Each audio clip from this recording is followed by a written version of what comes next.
All right, you're back here. This is day 3 of our series called Words Matter. And if you remember on day 1, we talked about the danger of the tongue. It's an unruly evil. Yesterday, we talked about, hey, you have 2 ears and 1 mouth.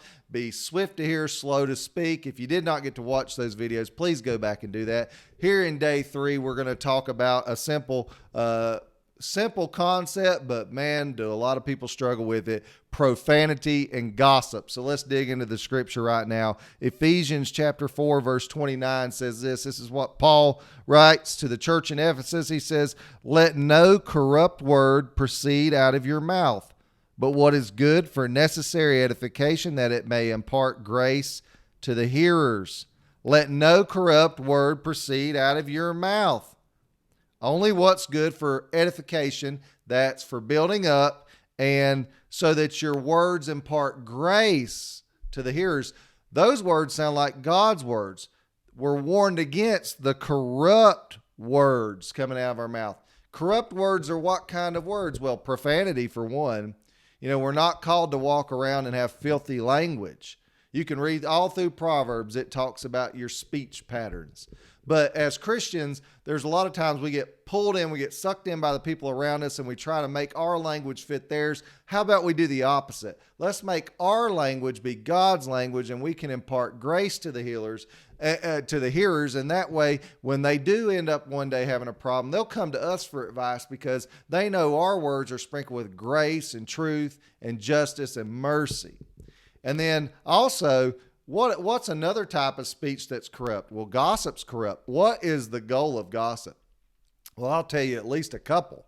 One role of gossip is to tear down the person you're talking about and make them look worse than you. Another reason why people gossip is they want to have the information. They love having the power of information that other people do not have, and so they can't wait to tell a story on somebody else. So those are 2 reasons why people gossip. The third reason is people like to speculate, and they do it out of boredom, and they don't realize they're even doing it when they're talking about somebody. Here's a good rule of thumb. If you wouldn't be saying that bit of information to somebody's face, you shouldn't be saying it at all, and you shouldn't be saying it if it's negative unless you've already talked to them and confronted with them with it on the front end, not on the back end.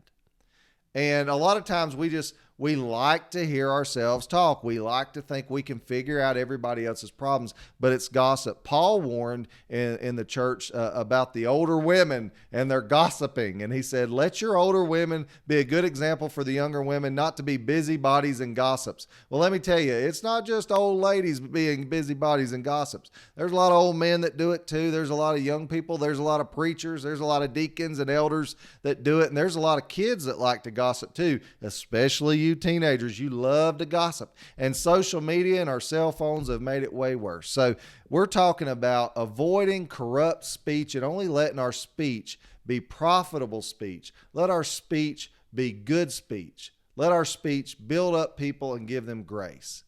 That's all we have for today. I hope you like this devotion for today. I want you to like, share, comment, subscribe, hit the notification bell, and come back for day 4 tomorrow. Thank you so much for joining us. God bless.